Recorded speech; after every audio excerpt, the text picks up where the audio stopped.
ओम शांति।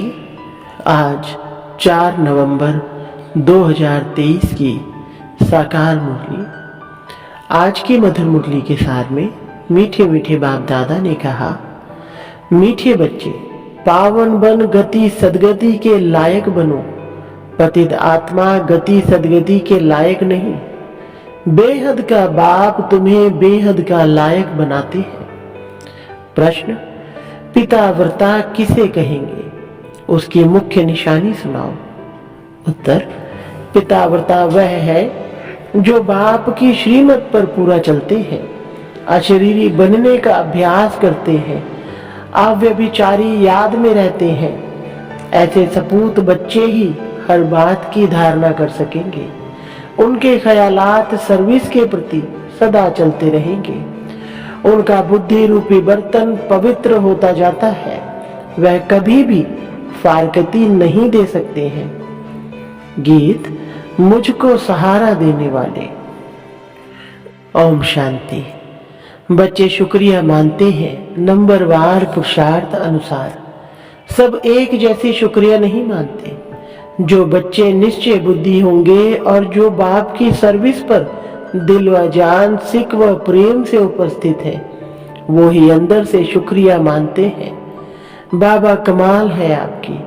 हम तो कुछ नहीं जानते थे, हम तो लायक नहीं थे आपसे मिलने के।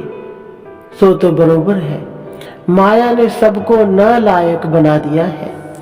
उनको पता ही नहीं है कि स्वर्ग का लायक कौन बनाता है और फिर नरक का लायक कौन बनाते हैं। वह तो समझते हैं कि गति और सदगति दोनों का लायक बनाते हैं बाप, नहीं तो वहां के लायक कोई है नहीं। खुद भी कहते हैं हम पतित हैं, यह दुनिया ही पतित है। साधु संत आदि कोई भी बाप को नहीं जानते। अभी बाप ने तुम बच्चों को अपना परिचय दिया है।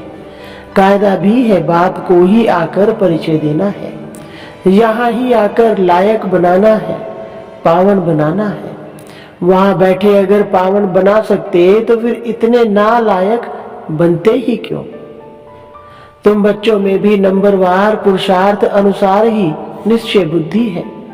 बाप का परिचय कैसे देना चाहिए, यह भी अक्ल होना चाहिए। शिवाय नमः भी जरूर है। वही मात पिता ऊंचते ऊंच है। ब्रह्मा विष्णु शंकर तो रचना है, उनको क्रिएट करने वाला जरूर बाप होगा। माँ भी होनी चाहिए। सबका गॉड फादर तो एक है जरूर। निराकार को ही गॉड कहा जाता है। क्रिएटर हमेशा एक ही होता है। पहले पहले तो परिचय देना पड़े अल्फ का। यह युक्ति युक्त परिचय कैसे दिया जाए वह भी समझना है। भगवान ही ज्ञान का सागर है, उसने ही आकर राजयोग सिखाया। वह भगवान कौन है? पहले अल्फ की पहचान देनी है। बाप भी निराकार है, आत्मा भी निराकार है। वह निराकार बाप आकर बच्चों को वर्षा देते हैं। किसी के द्वारा तो समझाएंगे ना, नहीं तो राजाओं का राजा कैसे बनाया? सतयुगी राज्य किसने स्थापन किया? हेवन का रचयिता कौन है? जरूर हेवनली गॉड फादर ही होगा। वह निराकार होना चाहिए। पहले पहले फादर की पहचान देनी पड़ती है। श्री कृष्ण को और ब्रह्मा विष्णु शंकर को फादर नहीं कहेंगे, उनको तो रचा जाता है। जब सूक्ष्म वतन वालों को भी रचा जाता है, वह भी क्रिएशन है, फिर स्थूल वतन वालों को भगवान कैसे कहेंगे? गाया जाता है देवताए नमः, वह है शिवाय नमः। मुख्य है ही यह बात। अब प्रदर्शनी में तो घड़ी घड़ी एक बात नहीं समझाएंगे। यह तो एक एक को अच्छी रीति समझाना पड़े, निश्चय कराना पड़े। जो भी आए उनको पहले यह बताना है कि आओ तो तुमको फादर का साक्षात्कार कराएं। फादर से ही तुमको वर्षा मिलना है। फादर ने ही गीता में राजयोग सिखाया है, श्री कृष्ण ने नहीं सिखाया। बाप ही गीता के भगवान है। नंबर 1 बात है यह। श्री कृष्ण भगवानुवाच नहीं है। रुद्र भगवानुवाच व सोमनाथ शिव भगवानुवाच कहा जाता है। हर एक मनुष्य की जीवन कहानी अपनी अपनी है, एक ना मिले दूसरे से। तो जो भी आए तो पहले पहले इस बात पर समझाना है, मूल बात समझाने की यह है।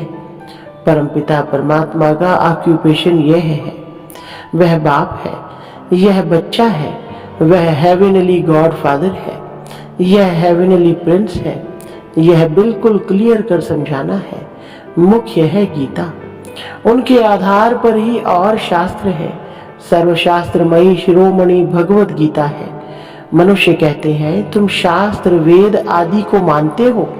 अरे हर एक अपने धर्म शास्त्र को मानेंगे, सभी शास्त्रों को थोड़े ही मानेंगे। हाँ, सब शास्त्र हैं जरूर, परंतु शास्त्रों को जानने से भी पहले मुख्य बात है बाप को जानना, जिससे वर्षा मिलना है।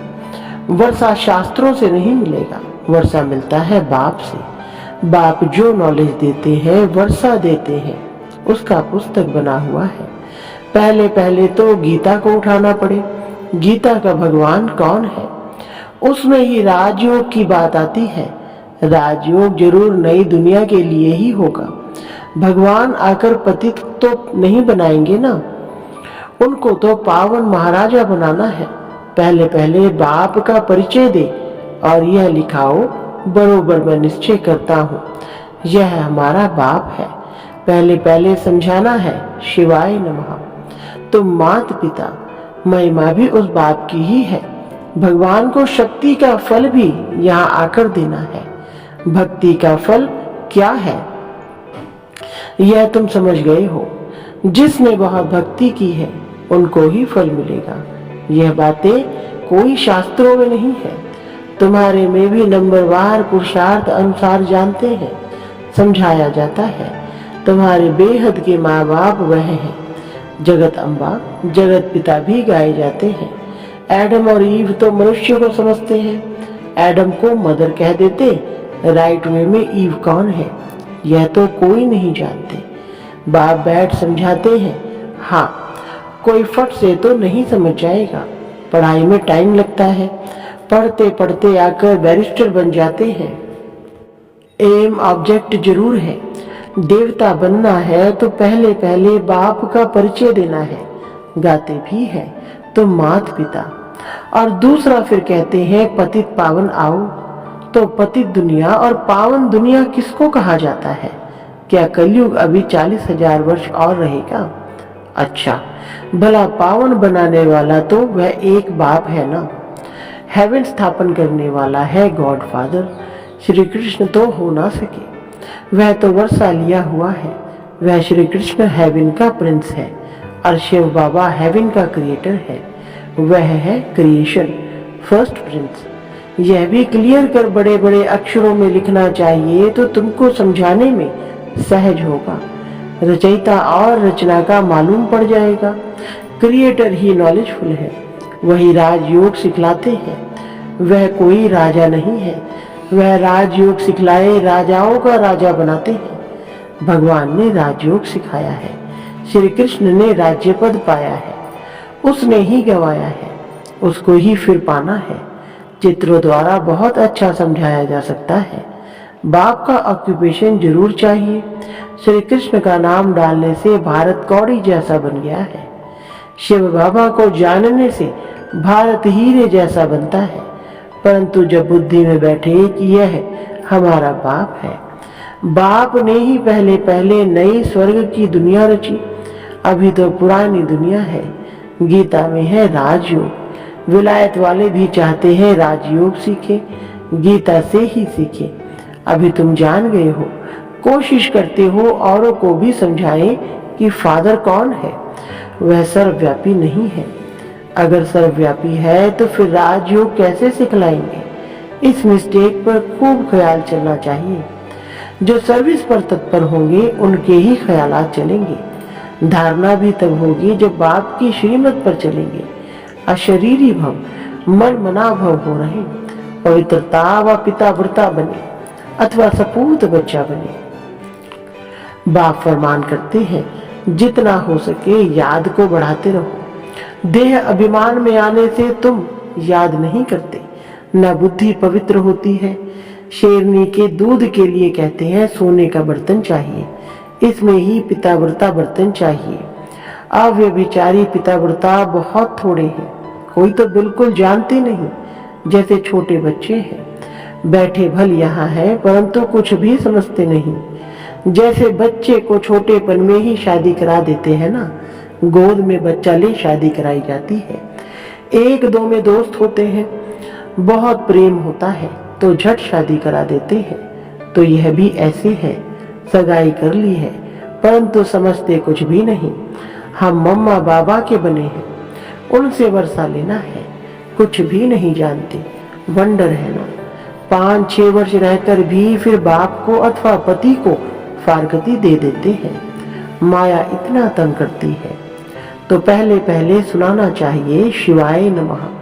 ब्रह्मा विष्णु शंकर का भी रचयिता यह है, ज्ञान का सागर यह शिव है। तो अब क्या करना चाहिए? त्रिमूर्ति के बाजू में जगह पड़ी है, उस पर लिखना चाहिए कि शिव बाबा और श्री कृष्ण दोनों की ऑक्यूपेशन ही अलग है। पहली बात यह, जब समझाओ तब कपाट खुले, और पढ़ाई है भविष्य के लिए। ऐसी पढ़ाई कोई होती नहीं, शास्त्रों से यह अनुभव नहीं हो सकता। तुम्हारी बुद्धि में है कि हम पढ़ते हैं सतयुग आदि के लिए। स्कूल पूरा होगा और हमारा फाइनल पेपर होगा, जाकर राज्य करेंगे। गीता सुनाने वाले ऐसी बातें समझा नहीं सकते। पहले तो बाप को जानना है, बाप से वर्षा लेना है। बाप ही त्रिकालदर्शी है और कोई मनुष्य दुनिया में त्रिकालदर्शी नहीं। वास्तव में जो पूज्य है वही फिर पुजारी बनते हैं। भक्ति भी तुमने की है और कोई नहीं जानते। जिन्होंने भक्ति की है वही पहले नंबर में ब्रह्मा, फिर ब्रह्मा मुख वंशावली है। आपे ही पूज्य भी बनते हैं। पहले नंबर में पूज्य ही फिर पहले नंबर में पुजारी बने हैं, फिर पूज्य बनेंगे। भक्ति का फल भी पहले उन्हें मिलेगा। ब्राह्मण ही पढ़कर फिर देवता बनते हैं, यह कहाँ लिखा हुआ नहीं है। भीष्म पितामह आदि को मालूम तो पड़ा है ना कि इन्हों से ज्ञान बाण मरवाने वाला कोई और है। यह समझेंगे जरूर कि कोई ताकत है। अभी भी कहते हैं कोई ताकत है जो इन्हों को सिखाती है। बाबा देखते हैं यह सब मेरे बच्चे हैं, इन आंखों से ही देखेंगे। जैसे पितृ श्राद्ध खिलाते हैं तो आत्मा आती है और देखती है यह फलाने है, खाएगा तो आंखें आदि उनकी जैसी बन जाएंगी। टेम्परेरी लोन लेते हैं, यह भारत में ही होता है। प्राचीन भारत में पहले पहले राधे कृष्ण हुए, उन्हों को जन्म देने वाले ऊंच नहीं गिने जाएंगे, वह तो कम पास हुए हैं ना। महिमा शुरू होती है श्री कृष्ण से।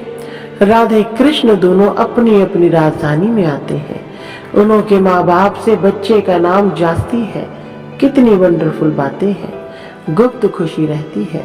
बाप कहते हैं मैं साधारण तन में ही आता हूँ, इतना माताओं का झुंड संभालना है इसलिए साधारण तन लिया है, जिससे खर्चा चलता रहा। शिव बाबा का भंडारा है, भोला भंडारी अविनाशी ज्ञान रत्नों का भी है। और फिर एडॉप्टेड बच्चे हैं, उन्हों की भी संभाल होती आती है, यह तो बच्चे ही जाने। पहले पहले जब शुरू करो तो बोलो शिव भगवानुवाच, वह सबका रचयिता है। फिर श्री कृष्ण को ज्ञान सागर गॉड फादर कैसे कह सकते। लिखत ऐसी क्लियर हो जो पढ़ने से अच्छी रीति बुद्धि में बैठे। कोई कोई को तो 2-3 वर्ष लगते हैं समझने में। भगवान को आकर भक्ति का फल देना है। ब्रह्मा द्वारा बाप ने यज्ञ रचा, ब्राह्मणों को पढ़ाया, ब्राह्मण से देवता बनाया, फिर नीचे आना ही है। बड़ी अच्छी समझानी है। पहले यह सिद्ध कर बताना है श्री कृष्ण हेवनली प्रिंस है, हेवनली गॉड फादर नहीं। सर्वव्यापी के ज्ञान से बिल्कुल ही तमो प्रधान बन गए हैं। जिसने बादशाही दी उनको भूल गए हैं। कल्प कल्प बाबा राज्य देते हैं और हम फिर बाबा को भूल जाते हैं। बड़ा वंडर लगता है। सारा दिन खुशी में नाचना चाहिए। बाबा हमको विश्व का मालिक बनाते हैं। अच्छा, मीठे मीठे सिकिलधे बच्चों प्रति माता पिता बाप दादा का याद प्यार और गुड मॉर्निंग। रूहानी बाप की रूहानी बच्चों को नमस्ते।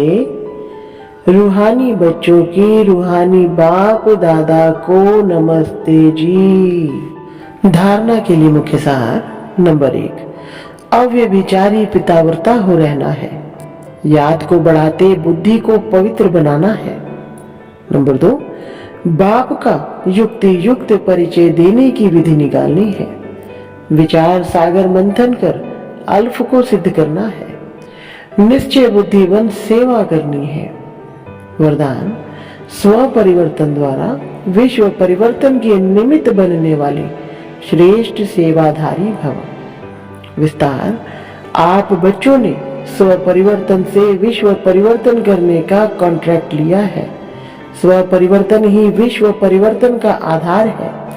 बिना स्व परिवर्तन के कोई भी आत्मा प्रति कितनी भी मेहनत करो, परिवर्तन नहीं हो सकता, क्योंकि आजकल के समय में सिर्फ सुनने से नहीं बदलते, लेकिन देखने से बदलते हैं। कई बंधन डालने वाले भी जीवन का परिवर्तन देखकर बदल जाते हैं। तो करके दिखाना, बदल कर दिखाना ही श्रेष्ठ सेवाधारी बनना है। स्लोगन, समय, संकल्प और बोल की एनर्जी को वेस्ट से बेस्ट में चेंज कर दो तो शक्तिशाली बन जाएंगे। अच्छा, ओम शांति।